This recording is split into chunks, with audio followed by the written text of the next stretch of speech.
Good evening. My name is Sharon Liszanckie. I'm the Executive Director of Boston Prep, and I want to begin tonight by thanking Calvin for his authenticity, for his inspiration, and for him reminding us what's important when we commit. I joined Boston Prep 10 years ago, and at that time, when transitioning with our founder, Scott McHugh, it was clear to me that this was a committed community. You could see it everywhere you looked. No science lab? No problem. Katie Bray-Miller was gonna teach a chem lab. No art room? No problem. Pat was gonna take his cart and push it around so kids could experience their creativity. No gym? No problem. We'd practice in the cafeteria and still win state championships. Everywhere you looked, it was countless teachers and students working together, learning together, putting in the time required to excel. And all of this and more was because everyone held a commitment that we wanted to offer a school worthy of our students' brilliance and their families' faith in us. And that commitment has remained constant over these past 10 years. And at the same time, this year has intensified, challenged, and changed the level of commitment needed. As Ryan said at the beginning, this year has been challenging. It's challenged us. And frankly, hard is an understatement for what has happened. And at Boston Prep, we're not immune from the impacts of what has been happening and is happening around us. We're not immune from what the New York Times calls the crisis of isolation and disruption. We're not immune from the realities of increased mental health challenges, increased use of drugs, a decline or maybe complete erasure of respectful rhetoric when we disagree with one another, the toxicity of social media or foolish TikTok challenges. And despite what swirls, this community has doubled down on its commitment. And I would argue that the sum of those individual commitments, those choices to commit, is what is needed in this moment to counter what is happening. So what has commitment looked like and felt like this school year? It's looked like Janasia, rallying her freshman class with Miss Baker to create the kind of learning environment she knew everybody could thrive in.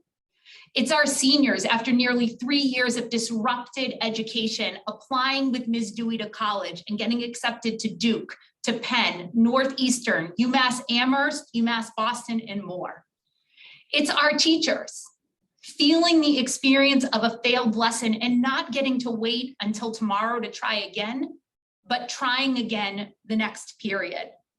It's our 8th grade teaching team who's been rocked by so much challenge, but has consistently shown up for one another and their students.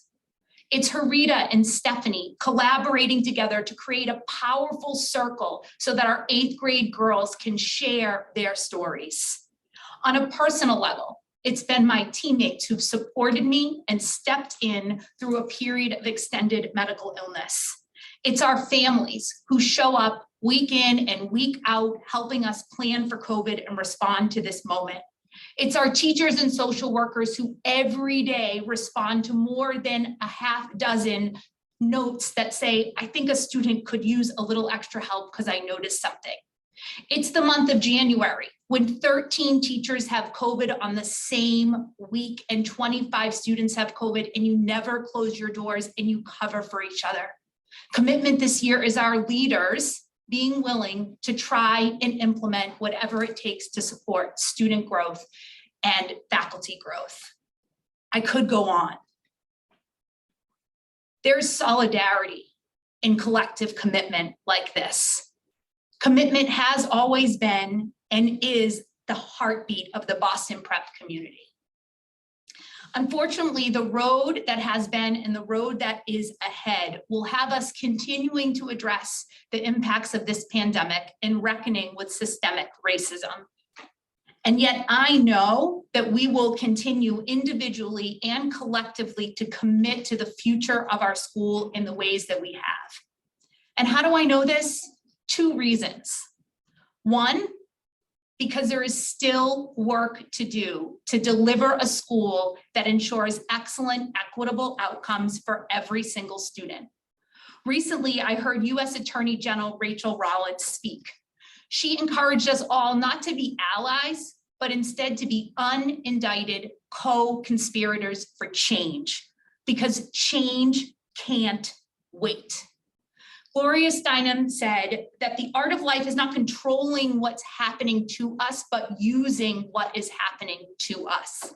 And I believe that this is a community of students, teachers, and families that will use what has and is happening to create that change. We will continue to work together to design an extraordinary school that empowers our young people to a life of their choosing. And I believe that when this happens, as Steinem says, when unique voices are united in a common cause, we can make history. And number two, how do I know this? It's because we're Phoenix. And when you are a Phoenix, you see challenge, but you also see hope in that challenge. Our middle school assistant principal, Margaret Gregory, recently said, I'm no longer going to describe this as a challenging year. I'm going to describe it as our Phoenix year.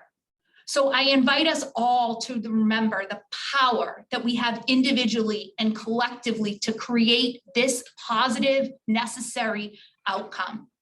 I invite you to remember, once a Phoenix, always a Phoenix. And once a Phoenix, we always commit to rising like a Phoenix, regardless of circumstance.